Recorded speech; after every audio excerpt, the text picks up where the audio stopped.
I remember after my first leg day at the gym, the next morning, I couldn't even walk down the stairs steadily. I thought I'm doing something right? But then after several trainings, the questions came. Should I always feel sore after trainings? If I don't feel sore, is my workout useless? But if I feel sore, should I even go to the gym the next day? The questions used to drive me crazy, but after years of training and diving into the research, I've learned that muscle soreness is way more complicated than I ever imagined. But the good news is, I've already discovered the best way to beat muscle soreness and to train smarter to maximize muscle gain. Hi, I'm Steven, a nutritionist from HKU and a current physio student. By the end of this video, you'll have answers to these important questions. What is muscle soreness and why does it happen? Is lactic acid really the cause of soreness? What are the best ways to recover faster and reduce soreness? Do you need soreness for muscle growth? Should you train while sore or should you rest? First, let's define muscle soreness and why it happens. Muscle soreness, also known as delayed onset muscle soreness, DOMS.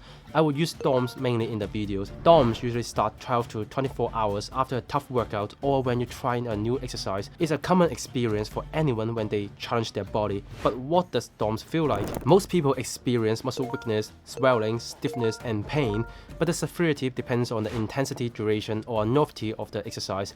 In theory, the discomfort can last up to 5 to 7 days, but most people I encountered will only last 2 to 3 days of the soreness. There is certain exercises, especially eccentric movements, are more likely to cause DOMS. When you control the weight all the way down in a bicep curl, you are lengthening the muscle while resist the force. That's an eccentric movement. These actions create more micro tears, which may result in soreness. The reason I use May is because we don't fully understand the exact mechanism of why DOMS happens, but research suggests several factors might contribute to it, including muscle damage, inflammation, oxidative stress, and fluid accumulations. You may ask, where is lactic acid? No, lactic acid is a myth.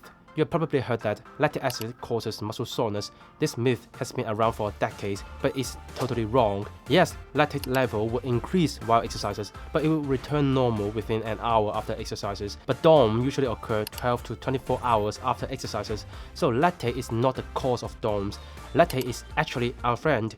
It is a buffer system and energy sources to support our body during exercises. Our body will produce some acidic substance during intense exercise, and lactate help to neutralize some of the acidity so your muscle can keep working for longer.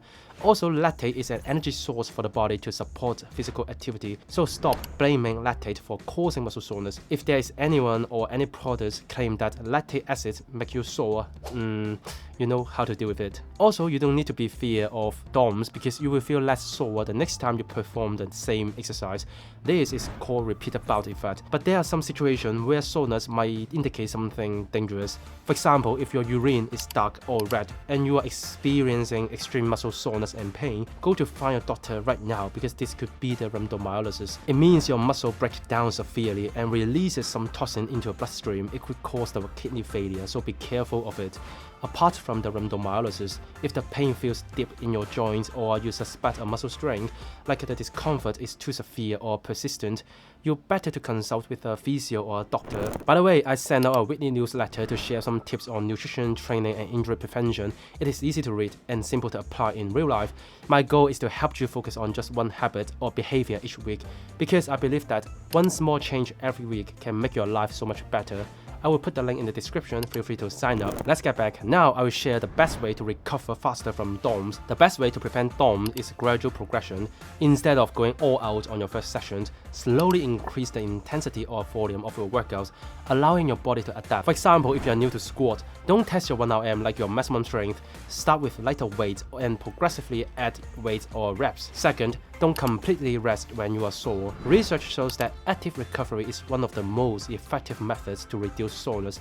Low-intensity activities like walking, cycling, swimming, or yoga can increase the blood flow, which may help remove some inflammatory substance and deliver nutrients to our muscles. For example, if your legs are sore after a leg day, try a slow walk or gently cycling to loosen up the stiffness. Remember, movement is medicine. You can also try massage because it can improve some blood flow and reduce stiffness, so so you can just use massage gun or even self-massage. It's a great tool for recovery, but do not overdo it and mix further damage. If you don't know how to use massage gun, I've made a video on how to use massage gun properly. You can take a look at it after watching this video. Also, research shows that ice bath or a cold shower is effective for reducing inflammation, soreness, fatigue, and swelling, so it may be great for short-term recovery, like some athletes want to quickly recover from back-to-back training sessions or competitions. But here's the deal. Research shows that cold therapy may negatively affect the muscle adaptation process like muscle growth and muscle strength.